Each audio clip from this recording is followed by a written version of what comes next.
CMR shopping mall మన BHEL circle లో మార్చి 20న energetic star Ram Pothineni గారిచే గొప్ప ప్రారంభం.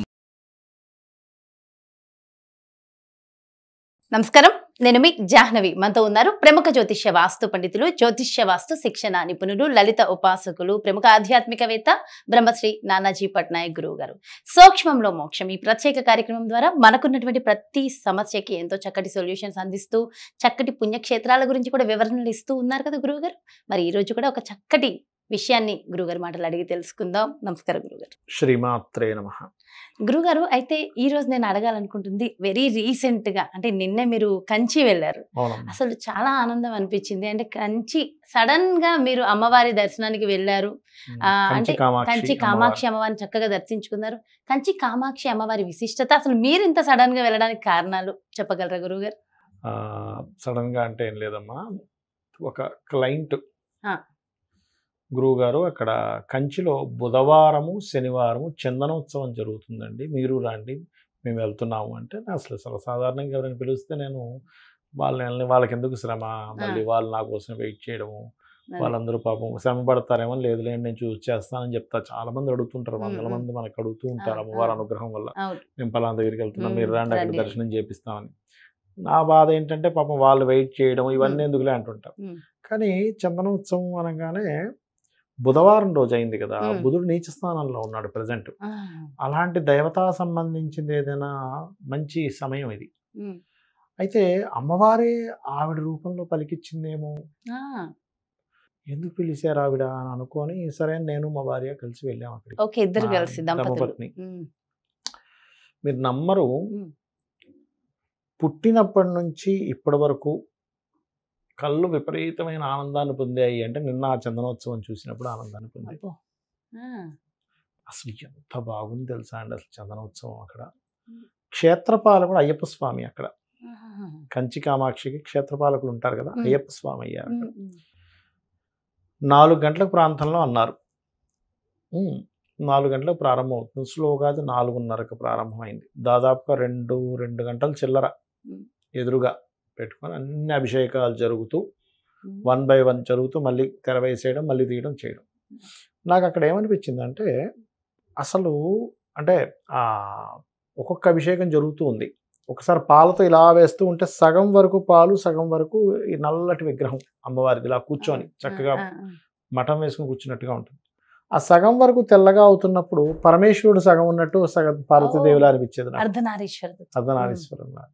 ఇక్కడ బొట్టు పెడితే ఇప్పుడు అమ్మవారు తూర్పును చూస్తూ ఉంటుంది కాబట్టి ఆలయాల్లో, మనకి ఇంట్లోనేమో పడమర చూస్తూ పెట్టుకుంటాం తూర్పు వైపు.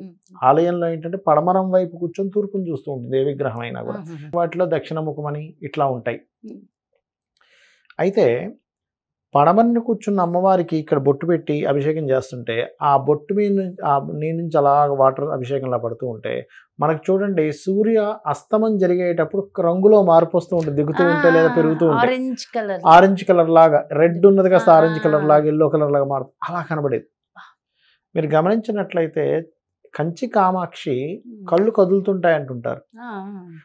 విషయం ఏంటంటే, ఒక 20 రోజుల క్రితం ఇప్పుడు, అంటే ఇంతకుముందు చాలా రోజుల క్రితం విన్నాను ఆ వీడియో చాగంటి వారిది, మళ్ళీ 20 రోజుల క్రితం ఇప్పుడు విన్నప్పుడు ఒకసారి కంచి వెళ్ళాలబ్బా, కంచి కామాక్షి కళ్ళు కదులుతా అంటారు కదా అని అనుకున్నా. ఇది జరిగింది అనుకోకుండా. 20 days 15-20 days మ్యాక్సిమం. గురుగారు, నిజంగా అమ్మవారి కళ్ళు కదులుతాయా? అంటే అందరికీ కనిపిస్తుందా? అంటే ఒకటమ్మా, నేను పొద్దున్న సాయంత్రం 2 times వెళ్ళాను. వెళ్ళిన వెంటనే దర్శనం చేసుకున్నాను, మరలా 4 o'clock వెళ్ళాను. ఉదయం వెళ్ళినప్పుడు దూరం నుంచి చూశాను. దూరం నుంచి చూసినప్పుడు నాకు కళ్ళ కదలిక సరిగ్గా కనబడలేదు నిజం చెప్పాలంటే. సాయంత్రం మళ్ళీ వెళ్ళానని చెప్పాను కదా. ఇంకా ఆ చందనం సేవ ప్రారంభం అవ్వకముందు చూస్తే దూరం నుంచి కళ్ళు నిజంగా కళ్ళున్నాయా అన్నట్టు అనిపించింది. అంటే నిజమైన ఇప్పుడు శిలకి మనకు కామన్గా రాతితో ఉన్నటువంటి కళ్ళులాగే అనిపిస్తాయి కదా, కానీ అలా కాదు, కళ్ళ ప్రదేశం మాత్రం నిజంగా గుడ్లు కదులుతున్నట్టు అనిపించింది అమ్మ. నిజంగా గుడ్లు కదులుతున్నట్టు అనిపించింది. అయితే ఆ విషయం మా మిసెస్ చూడలేదు, తను దూరంగా ఉంది ఆ టైంలో. తర్వాత ఈ అభిషేకాలు అయిపోయి అలంకరణ అయిపోయిన తర్వాత హారతి ఇస్తుంటే మనకు కళ్ళు కదిలినట్టు అనిపిస్తాయి కామన్గా. మా మిసెస్ చూపిస్తే, మా మిసెస్ అనేది ఏమన్నా హారతి వల్ల అవుతుంది, ఇది కరెక్టే హారతి వల్ల అవుతుంది, ఇప్పుడు మాత్రం హారతి వల్ల ఆ ఫీలింగ్ వస్తుంది, కానీ నువ్వు ఇందాక మిస్ అయ్యావు, అది అందరికీ కనిపిస్తుంది అనిపిస్తుంది ఎందుకో చూస్తుంటే. ఎందుకంటే ఆ కళ్ళ భాగం మాత్రం అలా కదులుతుంది. అంటే ఇలాగ అటు ఇటు ఇలా చూస్తున్నట్టు అనిపించింది. నిజమైన నేత్రాలు ఉన్నట్టే అనిపించింది. నాకు అనిపించడం ఏమిటంటే భక్తితో ఎవరు చూసినా కనిపిస్తుంది. ఎందుకంటే అందరూ ఒకటేగా అమ్మవారికి, నాకు ఒక్కడికే కనపడడం ఏముండదు. అందరి మీరిలా కనిపిస్తుంది అమ్మవారి కళ్ళ కదలిక అనేటువంటి. అంటే భక్తి ఉంటే చాలు, అదేం పెద్ద విషయం కాదు అందరికీ. ఎందుకంటే అందరూ తన పిల్లలమేగా, అందరికీ తన కటాక్షం కల్పించడానికి, అంటే కటాక్షం ఇవ్వడానికి అక్కడ కూర్చుందిగా. అంటే మీరు ఇంకా ఆధ్యాత్మిక గురువులు అమ్మవారితో ఎక్కువగా దగ్గరగా ఉంటారు. అందరూ దగ్గరగానే ఉంటారు, అందరూ దగ్గరే అమ్మవారికి. నాకు తెలిసి ఇలాంటి అనుభూతులు, ఇలాంటి అవకాశం అమ్మవారిని చూసేది అందరికీ రాదు. మనసు అక్కడ ఉంటే కనెక్ట్ అయిపోతాం. అంటే మేము ధ్యానంలో అమ్మవారితో కనెక్ట్ అయ్యేదానికి మీరు తొందరగా కనెక్ట్ అవుతారు. ఎన్నో సంవత్సరాల నుంచి అమ్మవారి సన్నిధిలో ఉన్నారు కాబట్టి మరి ఎంత మందికి నిజంగా ఈ అనుభూతులు ఉన్నాయో. మరి మీరు ఇప్పుడు అంటున్నారు కాబట్టి ఒక విషయం చెప్తాను, అంటే ఒక చిన్న వృత్తాంతం చెప్తాను. ఒకసారి నేను ఏదో విన్నాను. ఒకసారి ఒక రాజు శివుని యొక్క మందిరం కట్టిస్తున్నాడు. శివుని మందిరం, మహాభక్తుడే అతను. శివుడు కల్లోకి వచ్చాడు. ఏంటి నువ్వు అన్నీ ముహూర్తం పెట్టేసుకున్నావు, అందరినీ పిలుస్తున్నావు కదా అంటే, అందరినీ పిలుస్తున్నా, అందరినీ పిలవడం అయిపోయింది, ముహూర్తం ఎల్లుండి, ఏమీ అనుకోక నేను రావట్లేదు అన్నాడు పరమశివుడు.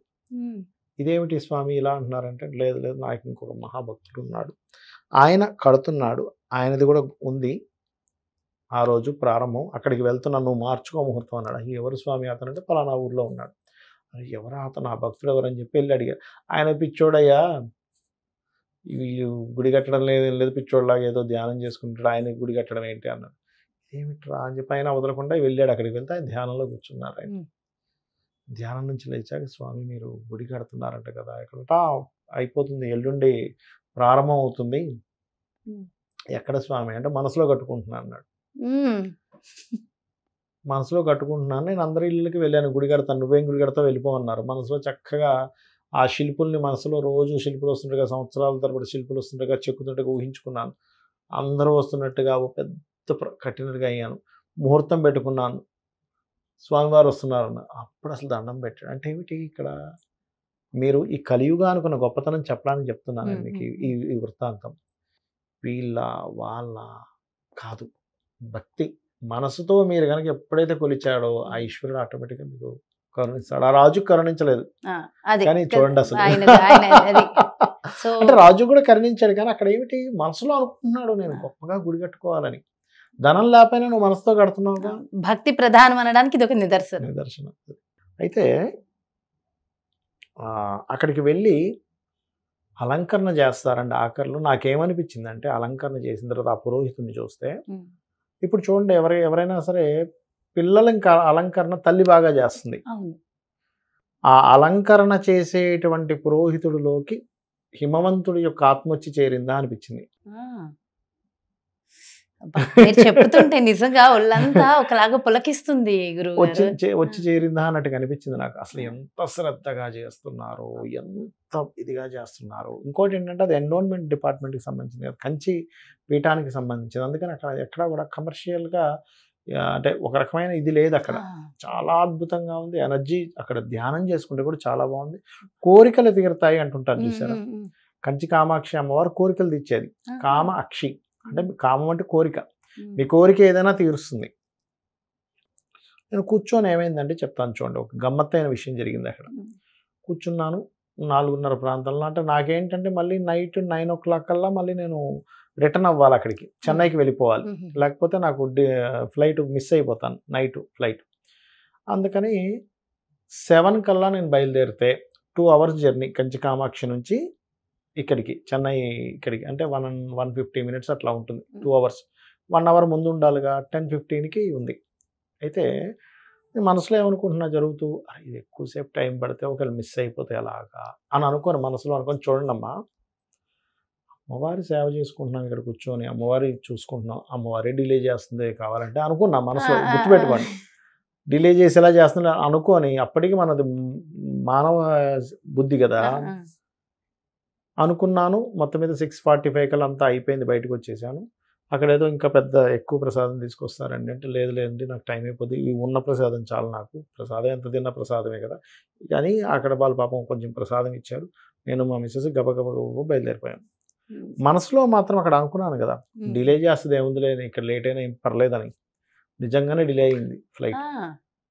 10:15కి రావాల్సినటువంటి ఫ్లైట్ 11 o'clock వచ్చింది. అంటే 11 o'clockకి లోపలికి పంపించాడు.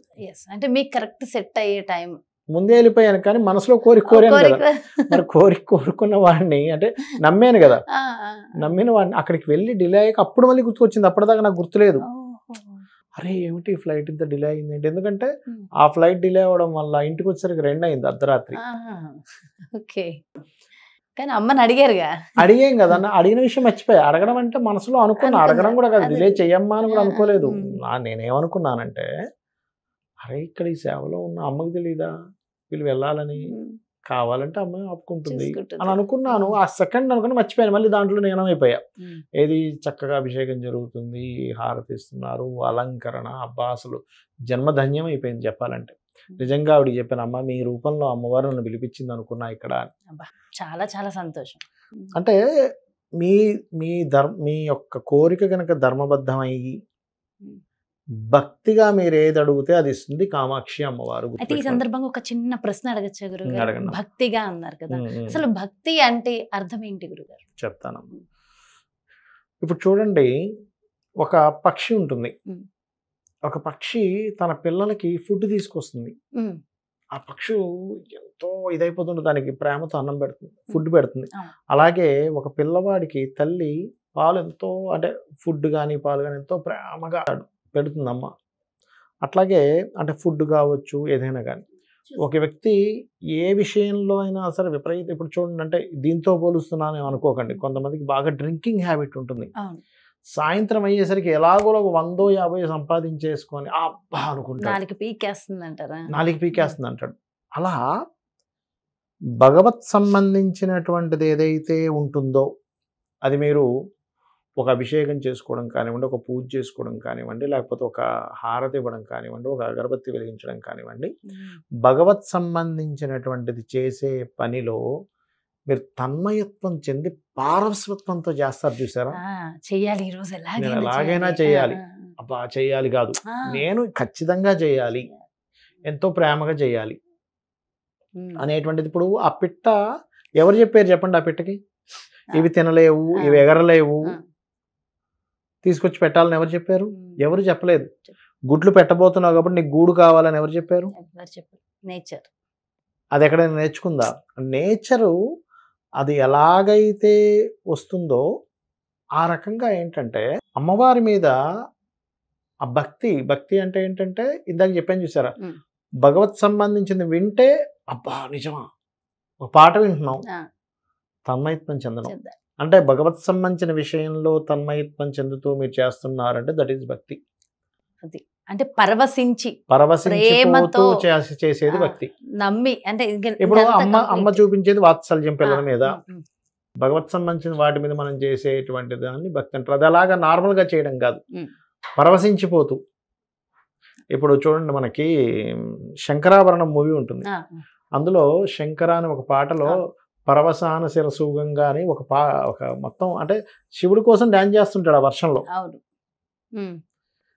మనము భగవత్ సంబంధించిన దానికోసమే కంప్లీట్గా మన మనస్సు, బుద్ధి ఇవన్నీ కూడా ఎంతో ప్రేమగా, ఎంతో సిన్సియర్గా చేసేటువంటిది భక్తి. అంటే పరవశించుకుంటూ చేసేది. నేను చేయకుండా ఉండలేను అంటుంటారు చూసారు. ఒక వ్యక్తికి ఇది అలవాటు ఉంటుంది, అమ్మో నా వల్ల కాదండి, నేను నైట్ అయ్యేసరికి ఆ టాబ్లెట్ వేసేసుకోవాలి, లేకపోతే నాకు లాగేస్తుంటుంది అంటుంటాం. చెయ్యకుండా ఉండలేనటువంటి స్థితి, పరవశంతో చేసేటువంటి స్థితి ఈజ్ భక్తి. ఎందుకంటే చెప్తాను చూడండి, అక్కడికి వెళ్ళాను కదా, అతను కూర్చున్నాం ఇలా, ఇక్కడ నాకు రైట్ సైడ్లో కొంచెం వెనక్కి ఒక ఆవిడ కూర్చుంది. ఆవిడ ఇంకా అసలు వీళ్ళతో సంబంధం లేకుండా అలా పాడేసుకుంటుంది, అమ్మవారి గురించి పాడేసుకుంటుంది అలా. అబ్బా ఏం భక్తిరా ఈ అమ్మాయిది అనుకున్నానే అసలు ఈవిడిది, అలా పాడుకుంటుంది. అంటే మీకు ఇంకా భగవత్ సంబంధించిన సేవలో వచ్చినంత ఆనందం కానీ ఆ పరవశం కానీ ఇంకెందులోని రాజు చూసారో, దట్ ఈస్ భక్తి. ఏదో పొద్దున్న లేచాను, అబ్బా ఇవాళ పూజ చేయాలా, ఇవాళ ఏదో వంక దొరికితే బాగుండు పూజ మానేయడానికి, లేకపోతే అందరూ గుడికి వెళ్తున్నారు కదా నేను కూడా వాళ్ళతో పాటు వెళ్దాము కాదు. అయితే మీకు అనిపించవచ్చు ఏమండి, భక్తుడు గనక అంటే భక్తి ప్రధానము అమ్మవారికి కానీ స్వామివారికి కానీ ఉంటాం. ఎందుకు ప్రధానము భక్తి అంటే గుర్తుపెట్టుకోండి. ఎలా అంటే ఒక పిల్లవాడు ఉన్నాడు, మదర్ ఏం ఫీల్ అవుతుంది, వీడు బాగా చదువుకోవాలి, వీడు సెటిల్ అయిపోవాలని కోరుకుంటుంది. భక్తి అనేటువంటి ఏంటంటే భగవంతుడు దగ్గర చేసేది. అంటే ఏంటి, ఒక తల్లి ఎలా అయితే వీడు సెటిల్ అవ్వాలని కోరుకుంటుందో ఒక దేవతా స్వరూపం వీడి జన్మ కైవల్యం, వీడి జన్మలో అయిపోవాలి, ఇంకా ఎంతసేపు ఈ సంసార సాగరంలో కుట్టుమిట్టాడడం ఏమిటి, నాలో కలిపేసుకోవాలని కోరుకుంటుంది, సెటిల్ చేసేయాలని కోరుకుంటుంది. అది ఎప్పుడు సాధ్యము అంటే ఆ భక్తి మార్గం ద్వారాయే సాధ్యం. చాలా.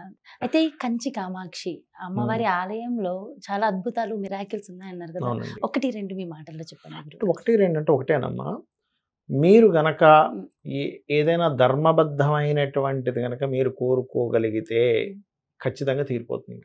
ఇంకా ఇది తీరదు అనేటువంటిది లేదు, గుర్తుపెట్టుకోండి. 100% తీరాల్సిందే. మీరు శని ఆదివారాలు కనుక అక్కడికి వెళ్తే ఇసుక వేస్తున్న రాళ్ళనంత జనాలు ఉంటారు అక్కడ. బుధవారం తక్కువ ఉంటారని బుధవారం పెట్టుకోవాల్సి వచ్చింది ప్రోగ్రామ్. ఇవాళ గురువారం కదా, నిన్న బుధవారం కదా.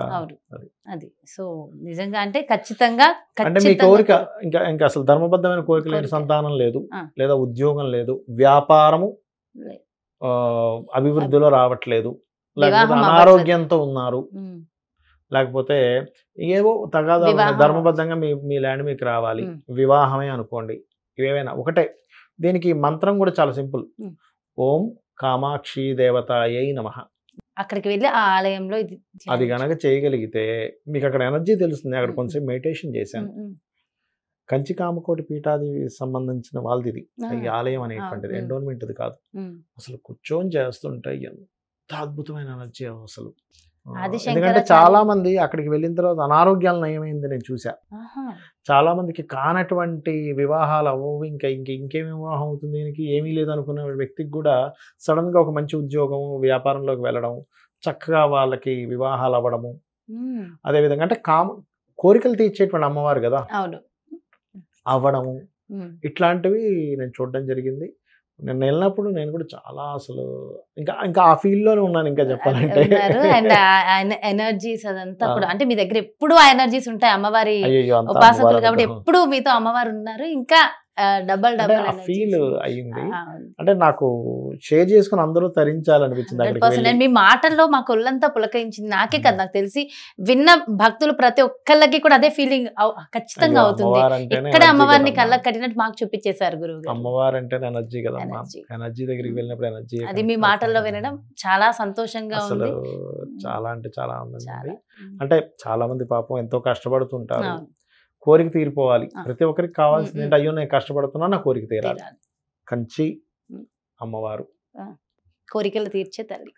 చాలా అమ్మే, ఇంకా అమ్మ కోరికలు తీర్చకపోతే ఇంకెవరు తీరుస్తారు? లడ్డు కావాలి అమ్మని అడుగుతాం అంతే కదా. ఎంతో అంటే మీ అనుభవాలు మాతో షేర్ చేసుకుని మాకు అమ్మని కళ్ళకు కట్టినట్టు చూపించారు. చాలా చాలా సంతోషం గురుగారు. Thank you so much. నమస్కారం. శ్రీమాత్రే నమః. ఇదండి మరి నిజంగా గురువు గారు నిన్ననే వెళ్ళి దర్శించుకున్న కంచి కామాక్షి అమ్మవారి అంటే ప్రతి ఒక్కళ్ళ కోరికలు తీర్చే అమ్మవారు కామాక్షి అమ్మవారు. అమ్మవారి అనుభూతులు, అమ్మవారి అక్కడ ఉన్నటువంటి ఆ మిరాకిల్స్ గురువుగారు షేర్ చేశారు కదా. సో చాలా చాలా ఉంది. నాకు తెలిసి ఒక్కసారి కోరికలు ఉన్నాయి, ఇవి తీరాలి అనుకునేవారు ఈ ఆలయంలో ఒక్కసారి దర్శించుకుంటే ఖచ్చితంగా కోరికలు నెరవేరుతాయి అనేసి ఖచ్చితంగా గురువుగారు చెప్తున్నారు కదా. సో మరో చక్కటి ప్రత్యేకమైన కార్యక్రమంతో మళ్ళీ మీ ముందుకు వచ్చేస్తాను. మరి అదేవిధంగా మీ యొక్క జాతకానికి సంబంధించి కానీ లేదంటే మీ ఇంటి వ్యాపార వాస్తుకు సంబంధించి కానీ గురువుగారిని సంప్రదించాలి, అపాయింట్మెంట్ కావాలి అనుకుంటే క్రింద డిస్ప్లే అవుతున్నటువంటి నెంబర్స్కి కాల్ చేయండి. నమస్కారం. సుమన్ టీవీలో మీ పర్సనల్ అండ్ బిజినెస్ ప్రమోషన్స్ కోసం కింది నెంబర్కి కాంటాక్ట్ చేయండి.